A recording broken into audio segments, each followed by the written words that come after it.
Good morning, everybody. Hey, welcome to Thursday, March 28th.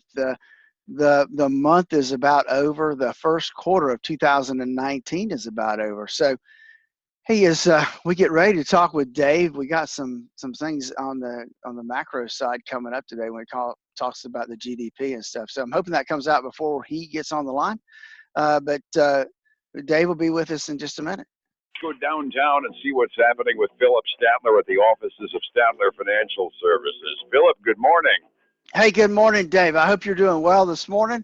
It's Thursday, and to think that tomorrow ends the end of the first quarter for the stock markets of 2019. And I know a few investors are kind of hoping for an up day today, just in order to make the first quarter halfway decent, but doggone it all. Then we get that final reading on the first quarter gross domestic product, and they say that we grew during the fourth quarter, but we didn't grow as much. They revised it downward. The final reading is the fourth quarter gross domestic product up by 2.2%. That's almost a half a point drop from the last revision. So I got to believe investors are going, uh-oh. Yeah, it is having a modest effect on the futures this morning, Dave, but not as profoundly as I thought it might. They have gone from green to red, but not a drastic drop. But the other thing is that it always depends on who you follow in terms of whether the 2.2 was expected or not expected, and the guys I follow over at Street.com, they expected the GDP to come in at 2.3. So if I'm looking at those numbers, we missed by 1/10%. But I think the bigger overall thing, Dave, is that we came down from that 2.6 to whether it's 2.2 or 2.3 is really immaterial. We've come down from that 2.6, which is I think not a good thing. Yeah, you kind of summarized. I mean, the expectations count for more than the actual number, but still the actual number, and it needs to go back to something. It's a horn you and I have been blowing now for months now. We know the economy is growing. We know it's slowing down by a bit, and 2.2% gross domestic product growth isn't what we really would love to see, but then again, so far anyway, it's not a recession. We're just not growing as fast as we thought we were. Right, exactly. So that's obviously become a little bit problematic. People are not happy about the slowdown. And I guess you could kind of expect that because, when you look at the market, right, we're looking at the stock market is kind of a 6-month predictor, or it's definitely a predictor of what people think is going to happen in the economy down the road. And so, if growth is slowing, you've got to think it's going to affect earnings for these companies.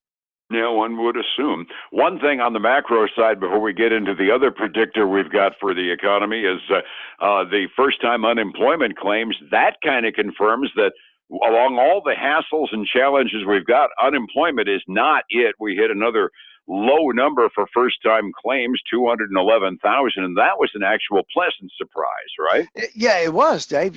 So that 211 is 5,000 less than what we saw last month.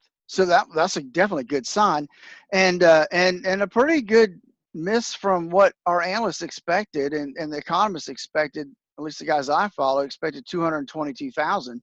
So the 211 is a pleasant number to have. Understood. So we got one bit of bad news, one bit of good news this morning. The other item that might affect things today is something you and I have been talking about, and that's the relative yield on federal bonds, and that tends to be an indicator as to what the smart money thinks going to be happening in the economy. As of this morning, the 10-year Treasury bills were yielding 2.38%. Got to get close to the screen to read it right. The 3-month bills were yielding 2.41 at the close last night. Some folks call that a death cross. I really hate that term, but it's definitely an inversion that we don't like to see because it indicates some stinking thinking on behalf of some of the big investors out there. Yeah, it is, Dave. It's interest rates are a funny thing, and when you start to see short-term rates higher than longer-term rates, that gives us some reason to pause and ponder why that might be and what are people seeing that we're not seeing. And so, I was going to say the other absolute number is just the shock value of the 10-year bond being at 2.38% when the Fed looks at saying, 3'd be nice, and we're going down instead of up because of all the people buying the darn things.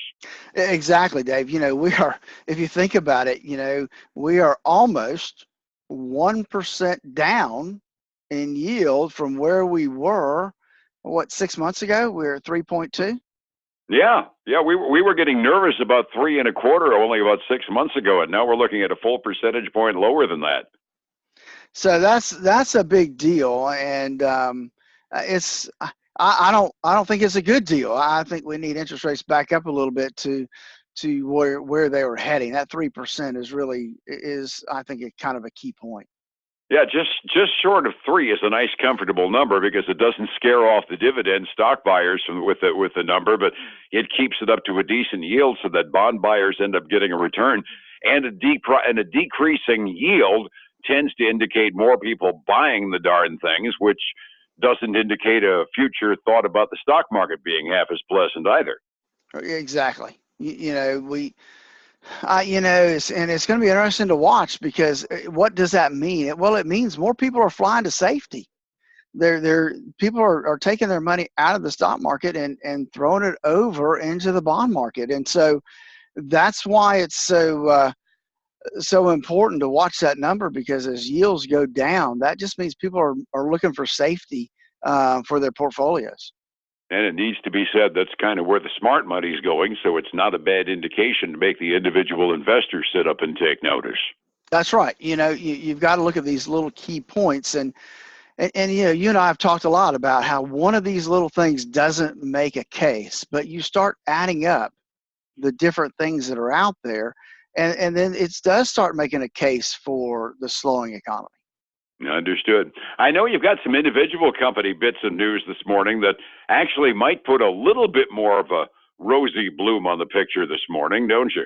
It does. We've got some names that people are going to recognize and maybe a few that people won't recognize, but let's go with the ones that people will recognize first. Movado Group, you may not recognize that, but they're the Swiss watchmaker that make the nice fancy watches. And they had a good quarter. They beat by 12 cents a share. Revenue topped estimates. They had a significant increase in profits this last quarter. They're trading up about 13% this morning before we get started. Another big name, Lululemon. They beat by 9 cents a share. Revenue topped the forecast also. And they increased. This is a good thing for them. They increased their guidance for the year. And they announced a $500 million stock buyback. So a lot of good things there, and they're up almost 14% this morning, Dave. Cool. Premium priced sportswear and premium priced watches. Discretionary income doesn't sound like a bad thing right now. No, it doesn't. And then we go to PVH, and PVH, that's Van Heusen, Tommy Hilfiger, a lot of those brands that we recognize is under the umbrella of PVH. And they beat estimates by 8 cents a share. Their results as far as revenue beat projections. Tommy Hilfiger was kind of the standout brand this last quarter. So, and they issued upbeat guidance for the quarter. They're up a little over 11% this morning. And then the last retailer I have is kind of a discounter, Five Below. And I think the Five Below is everything in the store is below $5. And so they beat on earnings by a penny a share. Revenue also came in ahead, and but they didn't. Their guidance for 2019 was off just a little bit from what the analysts expected. They revised their outlook down from 3 to 307 a share. The estimate is 313. So, but they're getting a conviction buy from Goldman Sachs. So I think that's really helping their stock this morning. They're up almost 6%. Cool. Kind of interesting looking at it. I mean, the high-end disposable income stocks do well, and the other one has a little bit of a challenge, even though the stock's going up. Yeah. Interesting picture we're drawing. Setting the table from yesterday, it was an off day yesterday, not precipitous, but an off day. Dow was off 32, NASDAQ up by 48, and the Standard & Poor's off by 13. Not a good day, but not a tragic one either. You kind of alluded to it off of the gross domestic product figures, Phillip. 45 minutes before we open, which way are we heading? So right now, Dave, we have switched to a little bit of red right now. The Dow is, but it's come back a little bit. The Dow's down $3. The S&P 500 is down a buck and a quarter. Nasdaq's down 4 3/4. Hey, gold and silver are both trading down. Gold's down to $13.08 an ounce, and then silver is at $15.17 an ounce. Good news on the crude oil front. We are down 1.7% to $58.40 a barrel, but I'm not liking the gas prices, Dave. When I came in, I saw $2.75 a gallon. You know, they go up a lot faster than they go down, don't they? Yeah, yeah. It's, overseas markets, Asia was mostly in the red off a pretty precipitous sellout in Japan on the close this morning. Europe generally trading modestly up, and as we mentioned on the interest rates, 2.41% at the close last night, both the 10 and the 3s on Treasury bills. And the 10-year Treasury bill is going down again this morning. It's yielding 2.37. So we've got that inversion going on interest rates, which may make the equities markets kind of hinky today. Phillip, somebody wants some advice to stabilize a retirement fund and make it productive in my old age. How would I find you? Well, you're not quite at old age yet, Dave, but give me a call at 382-0037. Follow us online at statlerfinancial.com. And then, hey, like our page on Facebook, Statler Financial Services. Hey, we repost this. We do a video every morning. Dave doesn't see it, but you hear us on Facebook. You can see us. And then every weekend, join us for the Statler Financial Radio Show, noon on Saturdays, 10 a.m. Sunday mornings on News Talk 730. Warn me when you put a camera in here. I got to get some duct tape to cover the lens. Yeah. Have a good day, my friend. I'll catch you tomorrow, all right? All right. Thanks, Dave. We'll see you then. A lot of good information today that Dave and I discussed, especially when the GDP numbers and stuff like that come in. It's a good day. And we had some good earnings that showed up today in the retail sector. So, hey, if you are concerned about your retirement planning and you don't have an income plan in place, give us a call. 382-0037. Click the link above and you can schedule a time right there from my calendar. So, hey, we make it as easy as we can to touch base with us. So, hey, I look forward to meeting you and look forward to you stopping in the morning. Take care.